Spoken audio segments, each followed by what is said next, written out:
Back to Mortgage Talk with Mark, where every week my goal, as you all know, is to bring on subject matter experts in different lines of business. And today I'm so excited to have a good friend of mine, Shanoa Grove, come on because she and her husband have built an incredible business over the last several years. I met about 15 years ago. We probably met and watched this brilliant woman and her husband build this company primarily around real estate investing and alternative forms of real estate investing that we're going to go into today. So if you have any interest in buying real estate in the future, you definitely want to stay tuned to this conversation.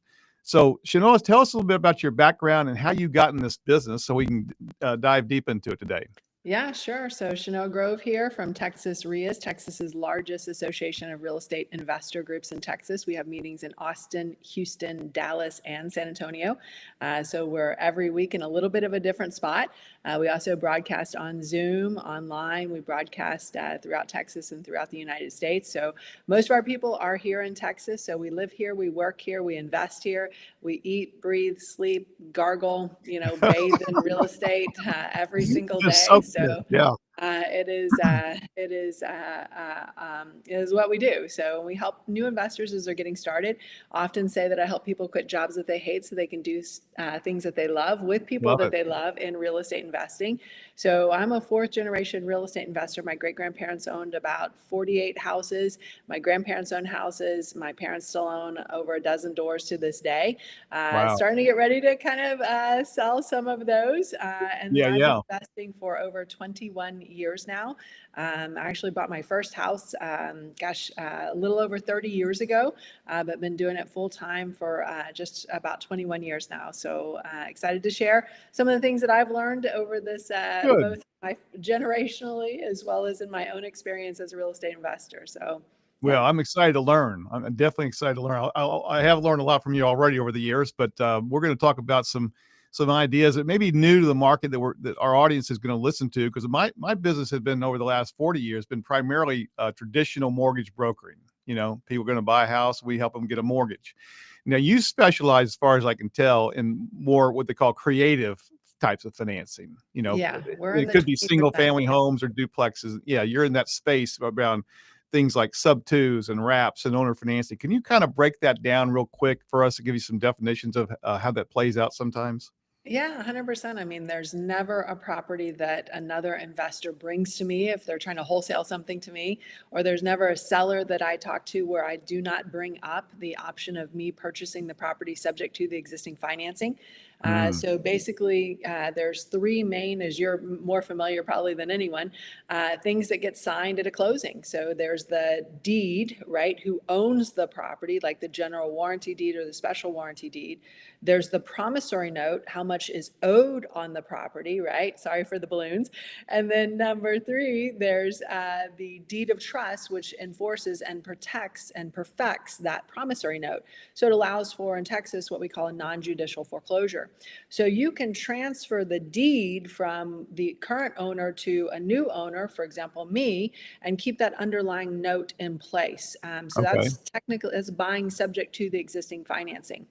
You can also protect the seller a lot more by doing something called a wraparound mortgage, which is basically making the seller the new Bank of America, Wells Fargo, Chase, et cetera. It gives them the control. So if the new owner ever stopped making payments, the seller can foreclose on them in just the exact same way that a Bank of America, Chase, Wells Fargo can, because a new note and a new deed of trust is created in that process. Okay. So I'm making the payments on the underlying seller's mortgage. But if I stop making payments, both the seller and the original lender could foreclose on me. So there's Yeah. ways to protect the seller. So it's an opportunity in a market right now where you're probably, originating, 6 to 7% interest rate loans. It's an opportunity to take advantage of the 70% of the market that still has interest rates at 4% or under right now. Yep. That's So right. if you're looking at borrowing hard money, you're looking at paying 14%, right? If you're looking at buying With a bunch subject of to, points too. yeah, with points too. If you're buying subject to, you may only be paying 4% interest rate. So it makes a big difference. So, I'm from Texas. I like to make a dollar holler. And there's no better way to make a dollar holler than to buy subject to the existing financing. And, and there's, many of the properties that we bought even 21 years ago that we still have today, I've held in my hand like the release of lien, which is like the Uh-huh. most beautiful document that Oh, anyone who absolutely. owns property ever Absolutely. gets. So, and I've just been paying on someone else's mortgage, right? Yeah, And then, but I'm the deed holder, obviously, so I get the benefit of the appreciation. I get the benefit of the cash flow from the tenant who's making payments above the mortgage amount. sure. And yeah, it's a great way to be able to generate wealth.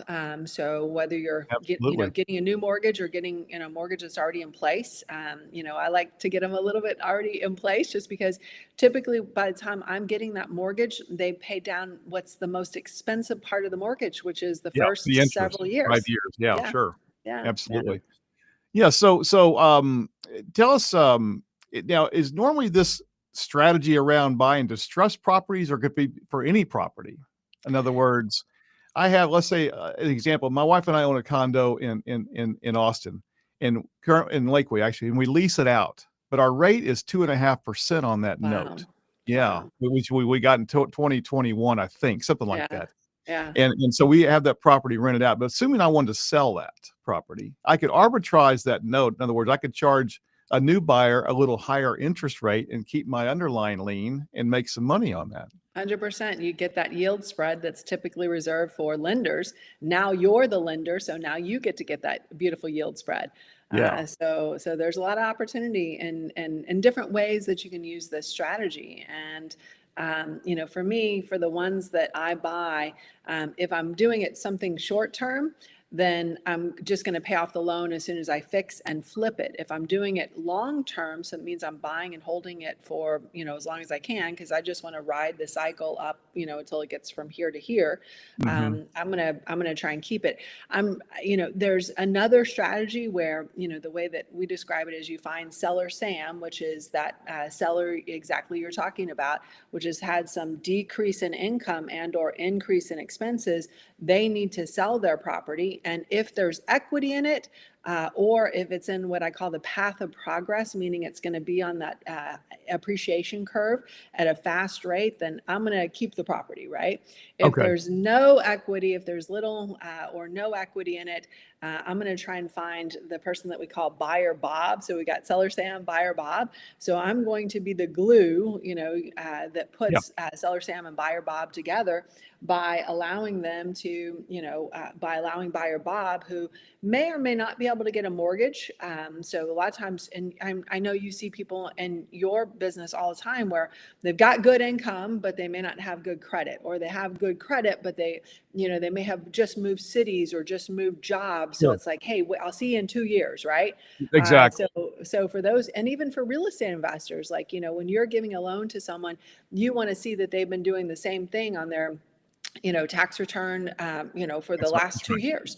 Right. So for real estate investors who are not going to be able to get that, if they're full time in real estate investing, it is a great way to be able to take advantage of someone who's already originated that loan and be able to buy it a little bit deeper into that amortization cycle. So more of that interest is paid by the seller, as opposed to, you paying it and getting, that new amortization cycle going. So you Yeah. can do it as a wrap to yourself, and hold it as a rental, or even as a wrap to yourself, and just hold it for the short amount of time, maybe 6 to 9 months, while you're fixing and flipping the property.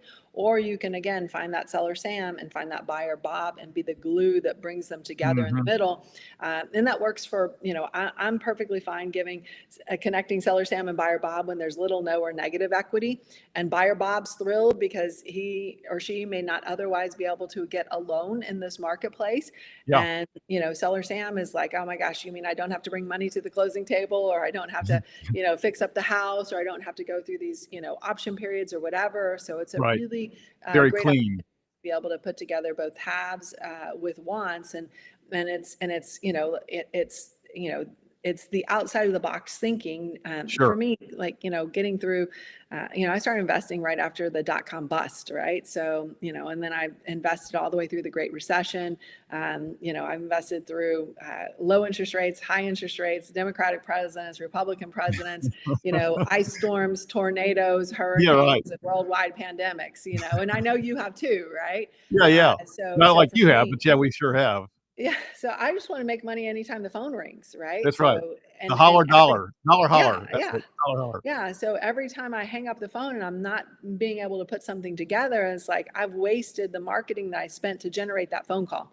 There you So for go. me, There you I go. get a big thrill out of, putting deals together. I had someone tell me like a couple of weeks ago, well, you just won the deal for the most creative, transaction of the year world. And I'm like, winning, so that's I something love I it. get a lot of joy out of. We I have love this, it.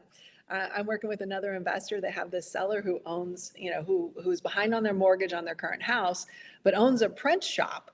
And it's Mm, like, well, I'm trying to sell everything in the, print shop to be able to get this. And I'm like, well, why don't you do a UCC loan on the print shop, and then do an equity partnering on whatever sold out of the print shop, and then give him the money today so he can stay in the house. He's like, well, wait a second, I thought I was buying the house. It's like, no, the better deal is actually for you to buy the print yeah, equipment, for the business. have him Yeah, stay in the house, yeah, and then you probably make more money because it's, hundreds and hundreds of thousands of dollars of equipment. And yeah. his hot button is staying in the house, not necessarily keeping this equipment or getting the highest return on the equipment. So you can protect yourself all the downside. And it's like, well, that's like a complete reframe on what we're doing. And I sometimes love that. it I love pays that. to get creative. It pays to get creative. Absolutely. Absolutely. And speaking of the market, you mentioned the dot-com bust in around 2000 or so, and then we had the big recession in '08, '09.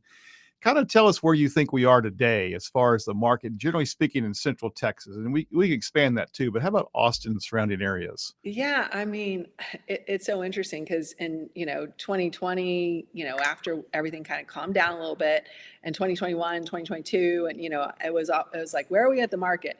And it was like, we were at the top of the market for probably about 2 to 3 years, where it was like, we're at the top, can't get any higher. We're at the top, can't Right, get any higher. We're at the right. top, can't get any higher. I feel like over the, since May, 3 years ago, we started raising interest rates. And as we started to raise interest rates, that's when the market started to turn like this. And I feel like we are at the bottom right now. Okay. There's a lot of I did uncertainty. too, by the way. Yeah, I mean, and we may be at the bottom, just, you lived through 2008, 9, 10, 11, it's Right. like, 3, 4 years where the market was just flat at the bottom. Sure. I think we will be, it's, I would say it's more unpredictable and uncertain now than ever in terms of how long we're going to be here. Just because, we've got tariffs, we've got immigration, we've got inflation, we've got all these different things. And I feel like a lot of buyers have been waiting on the sideline for literally Mhm, 3 years. So first, like mhm. waiting for the prices to come down, so 3 years ago, interest rates were low. So it was only the ways, for the prices to come down. Prices have come down. If I look at even my tax value on many of the rental properties that we have, in some cases, they've gone down substantially, right? Mhm. Yeah, And I the feel tax like, values. yeah, in Yeah, 2020, 21, I got some paper gains, right? Some, I was able to take advantage of. But for most of the properties I'm buying and holding for the long term, it's like I got the Bluebell ice cream investing philosophy. We eat all we can, we sell the rest. So I want to keep as much as I can, and I want to sell just enough to fund my lifestyle. Beyond that, I yeah. don't need the extra income or the extra income tax. So I want to keep it and hold it. But yeah, I feel like whenever there's uncertainty, people kind of possum up. Like they're just like, maybe they won't see me. Maybe if I just stay still and don't do anything, like no one will even know, it's just like they get a little scared. And when people are scared, they're not usually taking dramatic action. Usually they're Yeah, like, hey, let's just wait. And I feel like a lot of buyers are in that mode right now. If you look at the value of or if you look at the number of sales, you look at the number of pending sales, which is our closest leading indicator. sure. They're down to flat. When we're in a market like this in 2008, 9, 10, 11, I was basically saying, hey, flat is the new up. Like you should be all celebrating. Right. So if we can be in flat-ish range, everyone should be celebrating right now just because of the uncertainty that's out there. I'm a big fan of hedging. I mean, we're all risk mitigators, right? Yeah, For me, one of absolutely. the ways I'm hedging is every time I buy a property, I have multiple strategies for exit. So if the market, and I'm very opportunistic about it. So if the market says, sell it, I'm selling it. If the market says, hey, hold it, I'm going to hold it. Hmm. So if you can set yourself up as a real estate investor, which is what I do, to take a range of market cycles, like you're covered if the market goes like this, and you're covered if the market goes like that.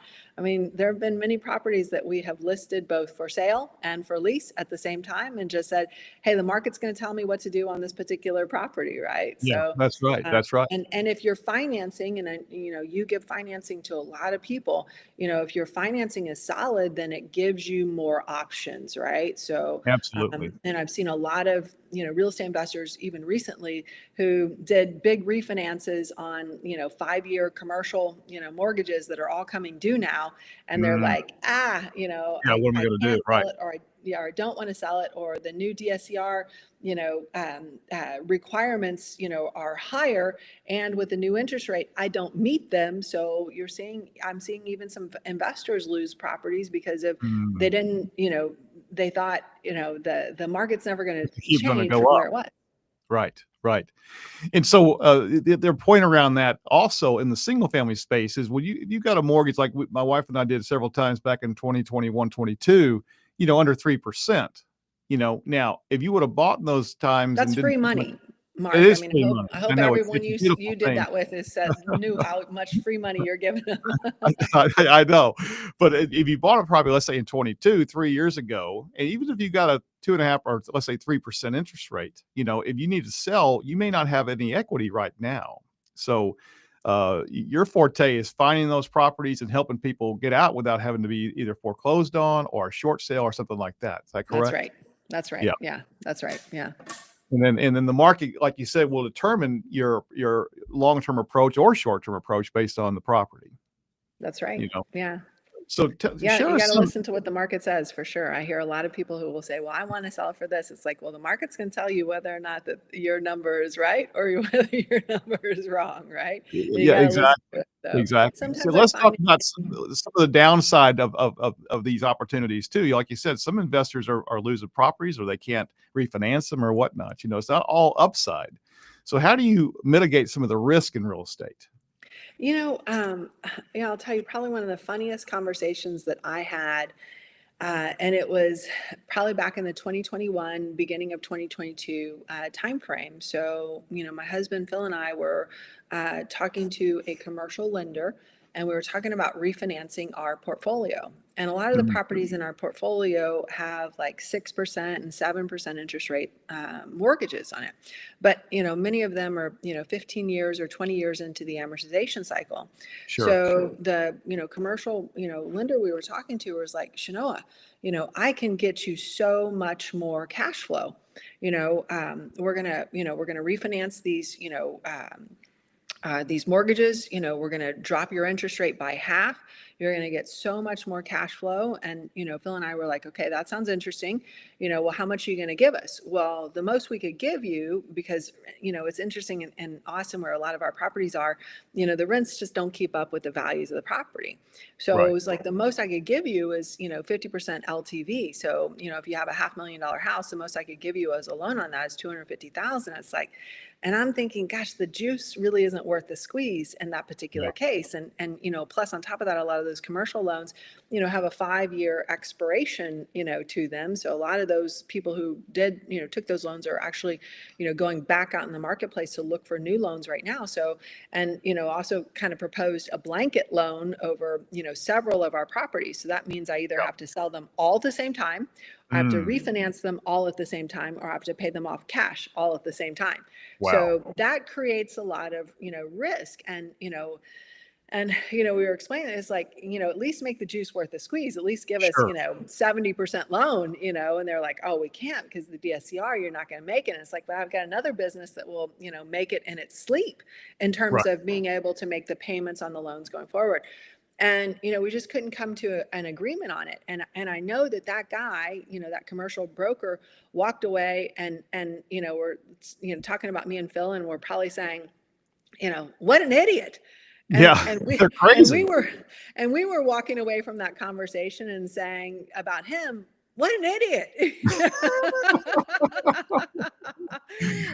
So it's And like, I think you're probably right on that deal for sure. well, I mean, it's you don't know what the market's going to look like in 5 years, and that's why Right. some of your products, when you're financing buyers, you're typically financing them into 30-year notes, so they have options, right?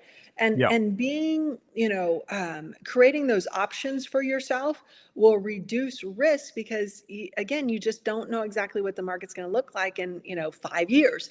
So if you've got some type of a balloon payment on that note, you're not going to be sent out to the wolves or having to sign like I'm seeing other investors who took this guy up on that deal and are now losing property. So Mhm, you've mhm. got to for my financing, I always want the financing to be as long as possible. So the way that Phil and I talk about it is deals should always be set up to go long and not go bad.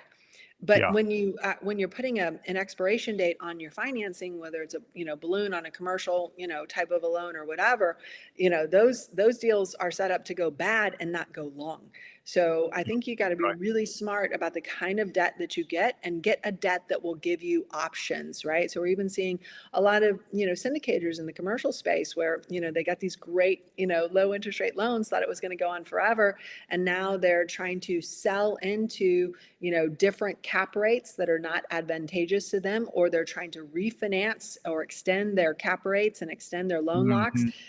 And it's getting expensive, right? Yeah. Because this is, it's like it felt like in 2022 in June, everyone started saying, well, when interest rates go back down again, it's like if you hear someone saying that, just beware because Be you careful, just yeah. don't know. You And never know. and so, if you're doing, do something a little bit safer, do those 30-year fixed rate mortgages.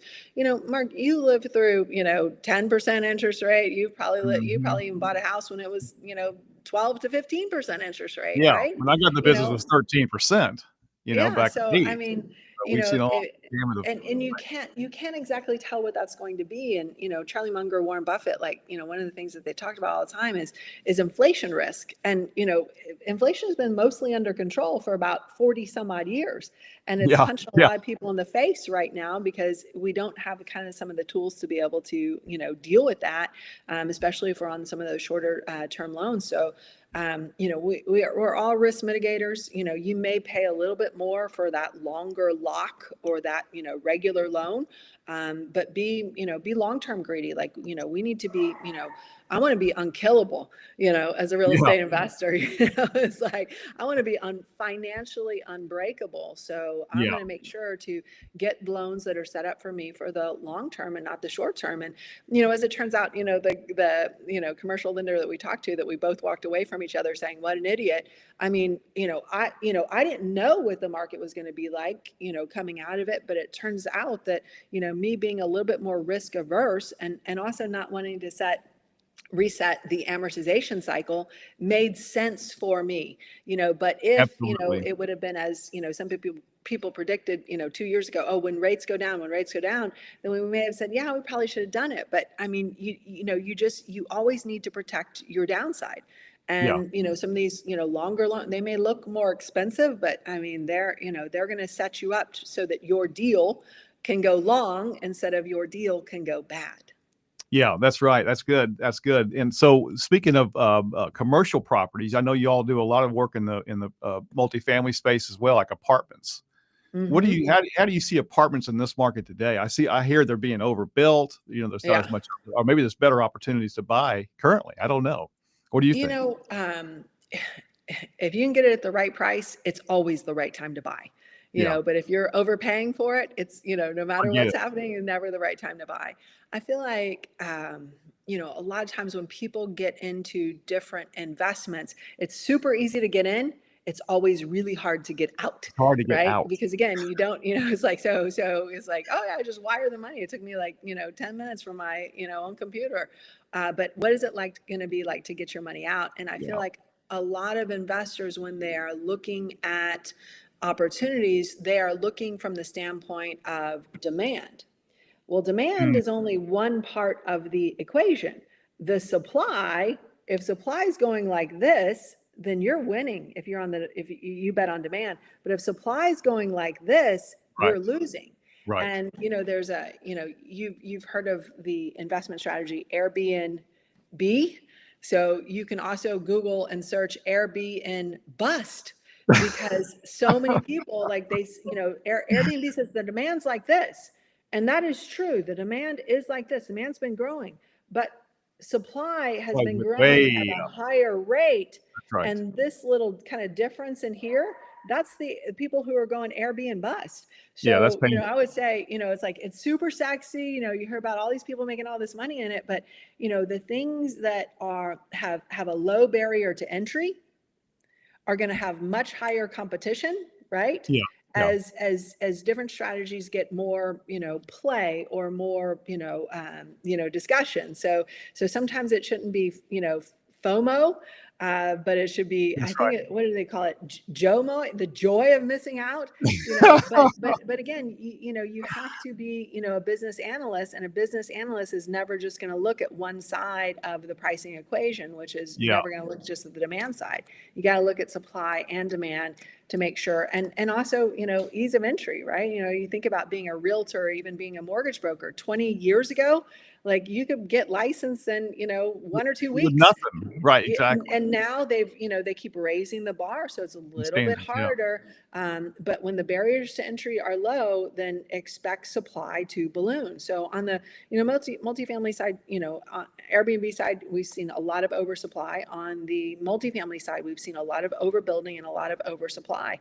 There's still opportunities out there for sure. It's like, but and in any part, here or here, you just have to get it at the right price, right? Unfortunately, we are out of time. I just looked over the clock and we are gone. And this went so fast. We're gonna It have to do this did. again. There's more to talk about than just this. But I really appreciate you being on today Always good to and see you, my friend Mark. sharing your Yeah. knowledge. Absolutely. And let's talk soon. Thanks again. Sounds good, my friend. I'll talk to you All right. soon. Take